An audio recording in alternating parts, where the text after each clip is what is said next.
रोज की तरह एक स्वस्थ व्यक्ति घर से निकलता है। वो ट्रेन लेता है, ऑफिस जाता है और वहां वो कोरोना वायरस से इन्फेक्ट हो जाता है, पर उसे तुरंत बीमारी का एहसास नहीं होता और शायद काफी दिन तक ना हो।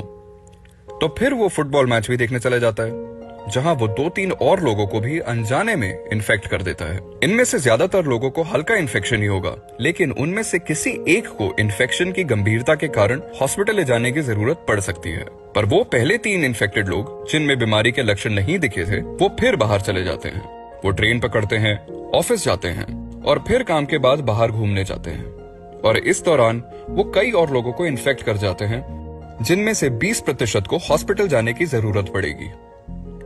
कुछ ही समय में इस वजह हॉस्पिटल जाने वालों की संख्या बढ़ जाएगी और फिर हॉस्पिटल भर जाने के कारण देश में संकट का आरंभ होगा। कोरोना वायरस के गंभीर मरीजों का समय पर इलाज नहीं हो पाएगा और उनमें से कुछ जो बचाए जा सकते थे वो मर जाएंगे। यही सब दक्षिण कोरिया, ईरान और इटली में हुआ, जहां 2 हफ्ते के भीतर बीमारों की संख्या 100 से 5000 के भी ऊपर पहुंच गई। सैकड़ों की मृत्यु हुई क्योंकि वो हॉस्पिटल में भर्ती नहीं हो पाए।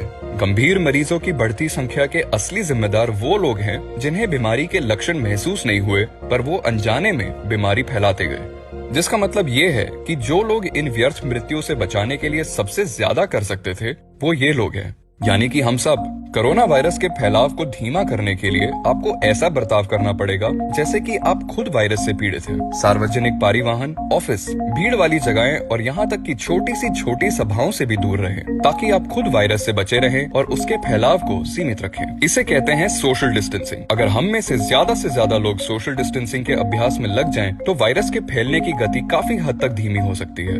कुछ समय बाद कई लोग फिर भी वायरस से इन्फेक्ट होंगे, लेकिन दिन ब दिन गंभीर केसेस कम होते रहेंगे, जिससे कि स्वास्थ्य सुविधाओं पर बोझ असहनीय नहीं होगा और इस वजह कम लोगों की मृत्यु होगी। कोरोना वायरस महामारी के ये 2 पारदृश्य हैं, पर ये वाला संभव सिर्फ तभी है अगर सब लोग अपनी जिम्मेदारी निभाएं, और इसलिए एक्सपर्ट्स जनता से आग्रह करते हैं कि वो ज्यादा से ज्यादा घर पर रहें।